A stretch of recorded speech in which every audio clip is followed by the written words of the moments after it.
একজন দরিদ্র ছেলে তার অনেক কষ্টে সঞ্চয় করা টাকা নিয়ে তার বাবার জন্য একটা মোটর সাইকেল কিনতে শহরের এক নামকরা শোরুমে গেলেন। সেখানে পৌঁছানোর পর সেই শোরুমের মালিক তাদের পোশাক দেখে তাদেরকে অপমান করে সেই শোরুম থেকে বের করে দিলেন। কিন্তু তারপর যখন সেই শোরুমের মালিক ছেলেটির আসল পরিচয় জানলেন, তখন তিনি চমকে উঠলেন। তিনি দৌড়ে গিয়ে সেই ছেলেটির কাছে ক্ষমা চেয়ে বললেন, স্যার, আমার অনেক বড় ভুল হয়ে গেছে, দয়া করে আমাকে ক্ষমা করে দিন। বন্ধুরা, কে ছিল সেই গরিব ছেলেটি? কেনই বা তাকে একজন শোরুমের ম্যানেজার ক্ষমা চাইলেন? বিস্তারিত জানতে গেলে আমাদের এই গল্পটিকে আপনাদের শেষ পর্যন্ত দেখতে হবে।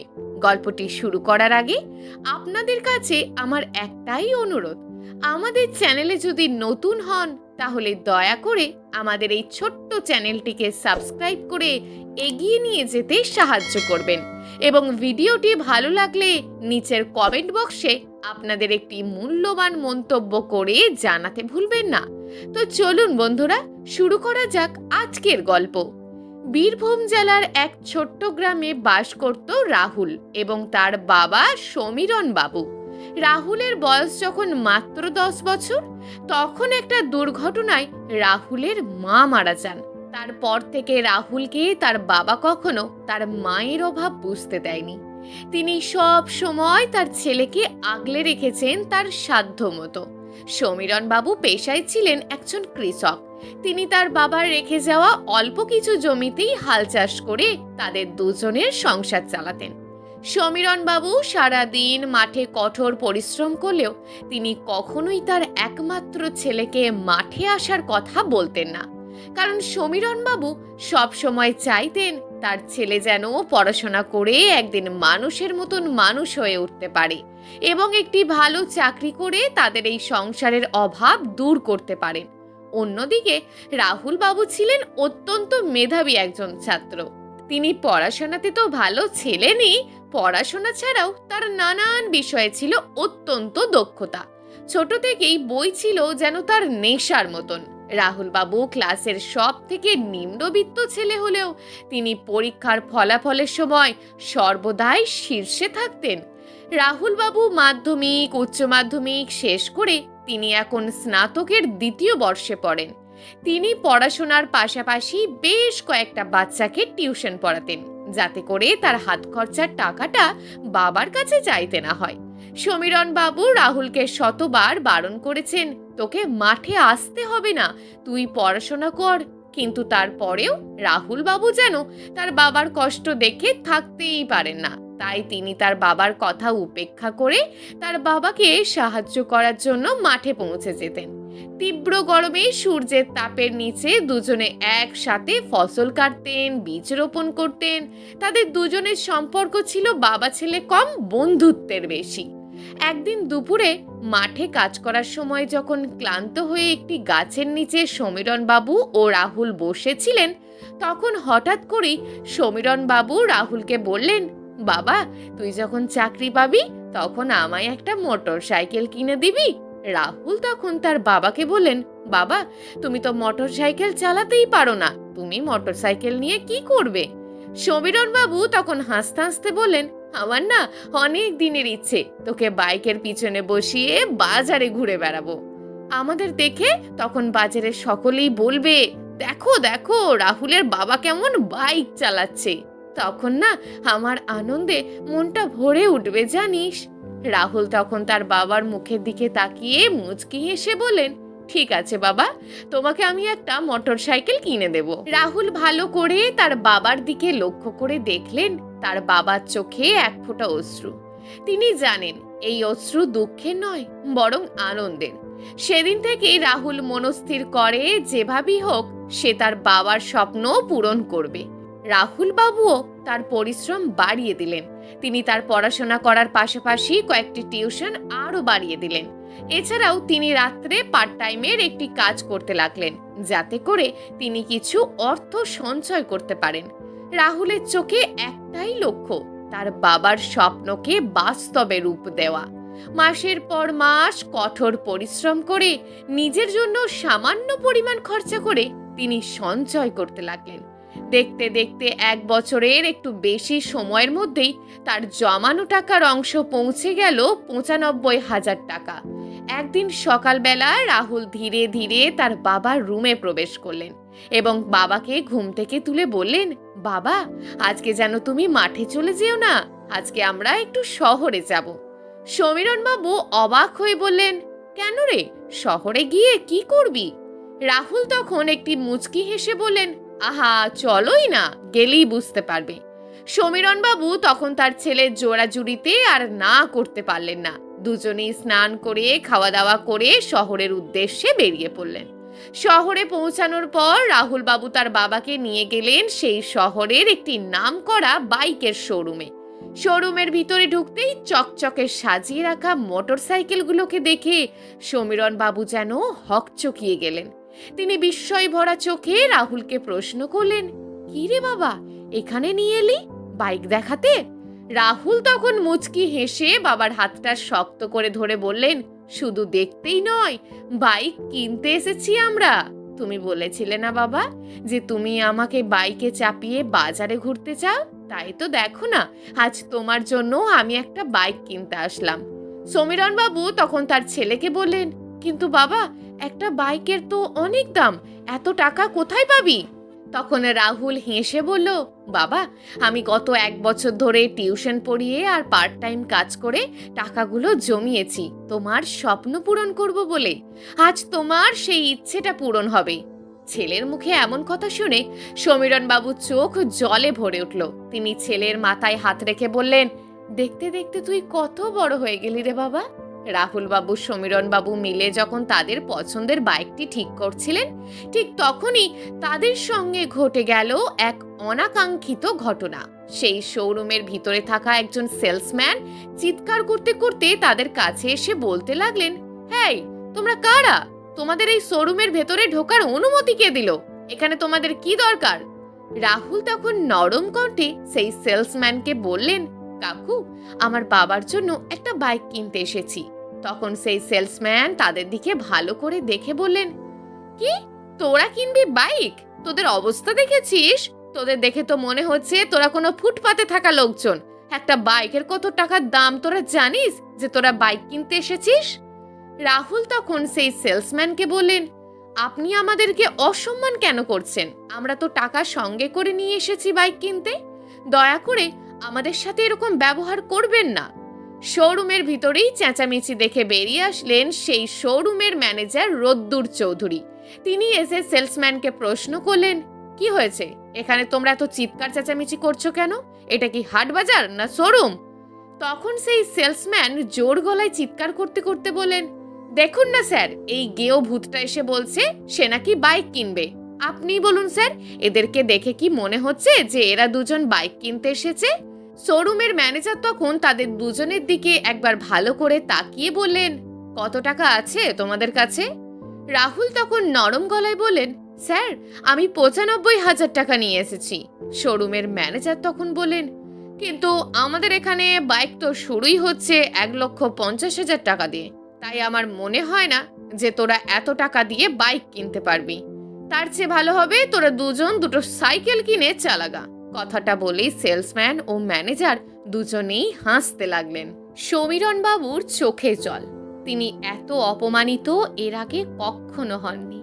সমীরণ বাবু তখন রাহুলকে বললেন, বাবা, ওরা তো ঠিকই বলছে, আমরা তো সত্যিই গরিব মানুষ, আমাদের মতন গরিবদের সাইকেলই যথেষ্ট। রাহুল তার বাবার চোখের দিকে তাকিয়ে দেখলেন তার বাবার চোখে জল চিকচিক করছে। বাবার চোখে জল দেখে রাহুলের অন্তরটা যেন কেঁপে উঠল। তিনি কিছুক্ষণ সেখানে স্থির হয়ে দাঁড়িয়ে থাকলেন। তারপর রাহুল তার বাবার হাত ধরে নিঃশব্দে শোরুম থেকে বেরিয়ে গেলেন। শোরুম থেকে বেরিয়ে যাওয়ার সময় রাহুল একবারও সেই শোরুমটির দিকে পিছন ফিরে তাকালেন না।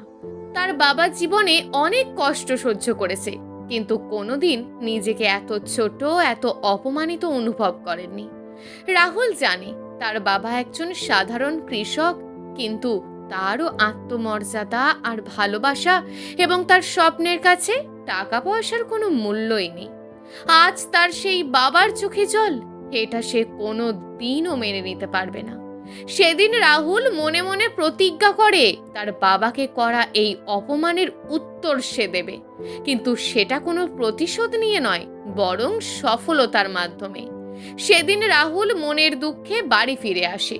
তারপর থেকে তিনি যেন আরো মনোযোগ দিয়ে পড়াশোনা শুরু করলেন। তিনি জানেন তাদের মতন গরিবদেরকে এই সমাজ থেকে বেরিয়ে আসার একমাত্র রাস্তা হচ্ছে শিক্ষা। এই শিক্ষাই পারে তাদের মতন গরিবকে সমাজের বুকে দাঁড় করাতে, মাথা উঁচু করে বাঁচতে। তিনি দিনে টিউশন পড়াতেন, রাতে নিজে পড়াশোনার পাশাপাশি তিনি বিদেশি কোম্পানিগুলোতে ইন্টার্নশিপের জন্য আবেদন করতেন। তিনি খুব ভালো নাম্বার নিয়ে কলেজ থেকে পাস আউট করলেন। রাহুলের খুব ভালো নাম্বার থাকার জন্য তিনি একটি বিদেশি সফটওয়্যার কোম্পানিতে একটি ভালো স্যালারির চাকরি পেয়ে গেলেন। রাহুল সেই সফটওয়্যার কোম্পানিতে যোগ দেওয়ার পর নিজের কাজের প্রতি একনিষ্ঠতা ও পরিশ্রমের মধ্য দিয়ে সকলের মন জয় করে নেন। তার কাছে খুশি হয়ে তাকে আরো উচ্চ পদে প্রমোশন করা হলো। রাহুল আজ মাসের শেষে বেশ মোটা টাকা স্যালারি পান। তিনি শহরে একটি ভালো বাড়ি কিনেছেন, একটি দামি গাড়িও কিনেছেন। সেই বাড়িতে এখন সমীরণ বাবু থাকেন। রাহুল বাবু তার বাবাকে এখন আর কাজ করতে দেন না।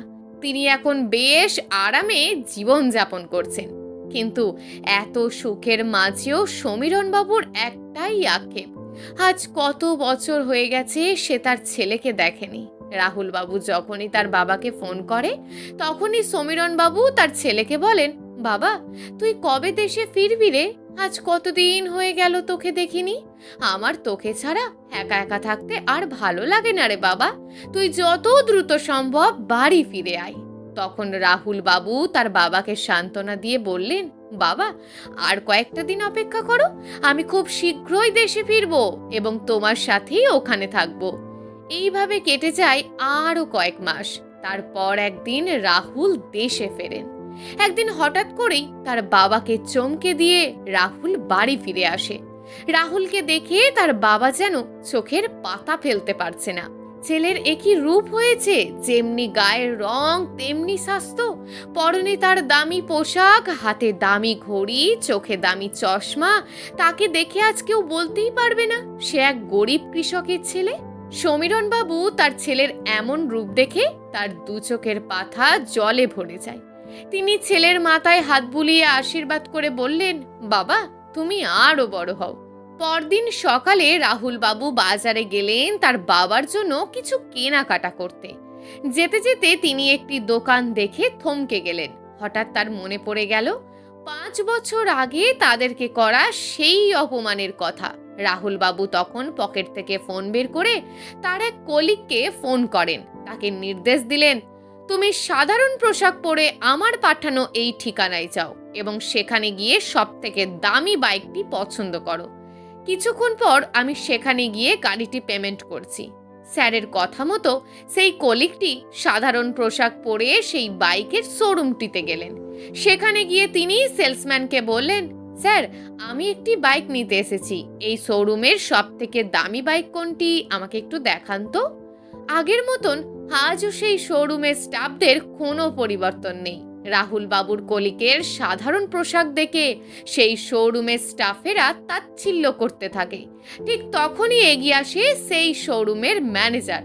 তিনি বললেন, আপনি কি শোরুমের সবথেকে দামি বাইকটা খুঁজছেন? সেই ম্যানেজার তখন তার ছেলের সঙ্গে ব্যঙ্গ করে বললেন, দামি বাইক কেনার মতন টাকা আছে আপনার কাছে? দেখে তো মনে হচ্ছে না আপনি বাইক কিনতে এসেছেন। আমার তো মনে হচ্ছে আপনি বাইকগুলোকে দেখে নাড়াচাড়া করে আবার বাড়ি চলে যাবেন, গাড়ি তো কিনবেনই না। রাহুল বাবুর কলিগ তখন রাহুল বাবুকে ফোন করে সেই শোরুমে ঘটা সমস্ত ঘটনা খুলে বলেন।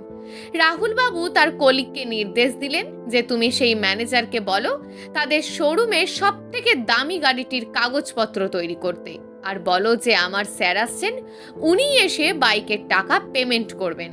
তার কিছুক্ষণ পর একটা দামি গাড়ি এসে থামে সেই শোরুমের সামনে। গাড়ির ভিতর থেকে বেরিয়ে আসেন রাহুল সেনগুপ্ত। রাহুল বাবুর পরনে আজ দামি কোট, হাতে 5 লাখ টাকার ঘড়ি, চোখে ব্র্যান্ডেড চশমা। তাকে দেখে আজ যে কেউ অবাক হবে।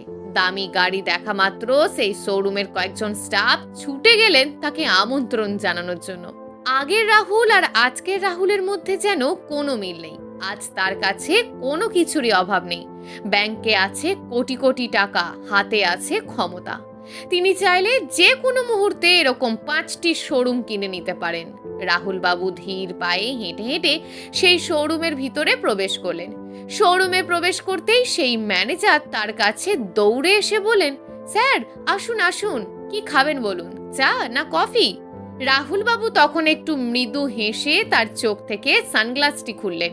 রাহুল বাবুর মুখটি উন্মুক্ত হতেই সেই শোরুমের ম্যানেজার যেন চমকে উঠলেন। তিনি হতবাক হয়ে রাহুল বাবুর দিকে তাকিয়ে রইলেন।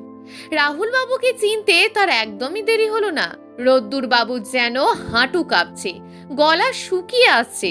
তিনি কিছু বলতে চেয়েও যেন কিছু বলতে পারছেন না। রাহুল বাবুর তখন রোদ্দুর বাবুকে উদ্দেশ্য করে বললেন, কি ম্যানেজার সাহেব, চিনতে পারছেন? রোদ্দুর বাবু তখন কাঁপা কাঁপা গলায় বললেন, আপনি আপনি তো সেই ব্যক্তি না যাকে কয়েক বছর আগে আমরা এই শোরুম থেকে বের করে দিয়েছিলাম? রাহুল বাবু এবার মুখ খুললেন, বললেন, হ্যাঁ, আমিই সেই ছেলে যাকে কয়েক বছর আগে অপমান করে এই শোরুম থেকে বের করে দিয়েছিলেন। রাহুল বাবু তখন তার কলিগকে উদ্দেশ্য করে বললেন, এই হচ্ছে সেই জায়গা যেখান থেকে আমি আর আমার বাবা আত্মমর্যাদায় তীরবিদ্ধ হয়ে ফিরে এসেছিলাম। তারপর নিজেকে তৈরি করে আমি আবারও সেই জায়গাতেই ফিরে এলাম। তবে আমি প্রতিশোধ নিতে আসিনি, আমি ফিরে এসেছি আমার বাবার সেই পূর্ণ স্বপ্ন পূরণ করতে। শোরুমের ম্যানেজার রোদ্দুর চৌধুরী তখন দৌড়ে এলেন রাহুল বাবুর কাছে এবং মাথা নামিয়ে ক্ষমার সুরে বললেন, স্যার আমাকে ক্ষমা করে দিন। আমি মানুষকে তার পোশাক দেখে বিচার করে বড় অন্যায় করেছি। মানুষকে কখনোই তার অবস্থা দেখে মূল্যায়ন করা উচিত নয়, সেটা আমি আজ হাড়ে হাড়ে টের পাচ্ছি। স্যার দয়া করে আমাকে ক্ষমা করে দিন, আমি এরকম ভুল আর কখনো করব না। রাহুল বাবু তখন সেই ম্যানেজারকে জড়িয়ে ধরে বলেন, আপনি যে আপনার নিজের ভুল বুঝতে পেরেছেন, আমি এতেই আপনাকে ক্ষমা করে দিয়েছি। আপনাদের কাছে আমার একটাই অনুরোধ, কখনো কোনো মানুষকে বর্তমান অবস্থা দেখে তাদেরকে বিচার করবেন না। আর হ্যাঁ, আমি আজ এই শোরুম থেকে একটি বাইক কিনবো, কিন্তু আপনাদের কাছে আমার একটা অনুরোধ আছে। বাইকটিকে আপনাদেরই কাউকে আমার বাড়িতে পৌঁছে দিতে হবে। এই বাইকটি আমি আমার বাবাকে গিফট করতে চাই। সেই শোরুমের ম্যানেজার তখন বলেন, স্যার আপনি কোনো চিন্তা করবেন না, বাইকটিকে যথাসময়ে সঠিক জায়গায় আমরা ডেলিভারি করিয়ে দেব।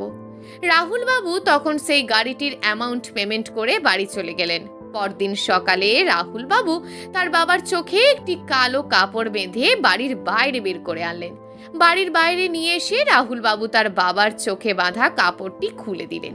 সমীরণ বাবু চোখ খুলতেই দেখতে পেলেন তার সামনে দাঁড়িয়ে আছে তার সেই 5 বছর আগে পছন্দ করা একই রকম একটি বাইক। বাইকটিকে খুব সুন্দর করে বেলুন দিয়ে সাজিয়ে রাখা হয়েছে এবং সেই বাইকটির পাশেই দাঁড়িয়ে আছে সেই ম্যানেজার যে কয়েক বছর আগে তাদেরকে অপমান করে সেই শোরুম থেকে বের করে দিয়েছিলেন। রোদ্দুর বাবু তখন সমীরণ বাবুর কাছে এগিয়ে এসে তার করা কৃতকর্মের জন্য ক্ষমা চাইলেন। আজ সমীরণ বাবু অনেক খুশি, তার বহু দিনের স্বপ্নও আজ পূরণ হয়েছে। তিনি তখন তার ছেলেকে তার বাইকের পেছনে বসিয়ে পুরো বাজার ঘুরে বেড়ালেন। আজ তার থেকে আনন্দিত বোধ হয় আর কেউ হয়নি। তার আজ বহু দিনের স্বপ্নটা পূরণ হয়েছে, আর সেই স্বপ্ন পূরণ করেছে তার সেই ছোট্ট রাহুল। প্রিয় দর্শক বন্ধুরা, এই গল্পটি আপনাদের কেমন লাগলো তার নিচে কমেন্ট বক্সে একটি মন্তব্য করে জানাতে ভুলবেন না। আর এই গল্পটি যদি আপনাদের ভালো লাগে তাহলে অবশ্যই আমাদের এই ছোট্ট চ্যানেলটিকে সাবস্ক্রাইব করে এগিয়ে নিয়ে যেতে সাহায্য করবেন। দেখা হবে পরবর্তী ভিডিওতে। ততক্ষণ নিজের এবং নিজের পরিবারের খেয়াল রাখুন। ধন্যবাদ।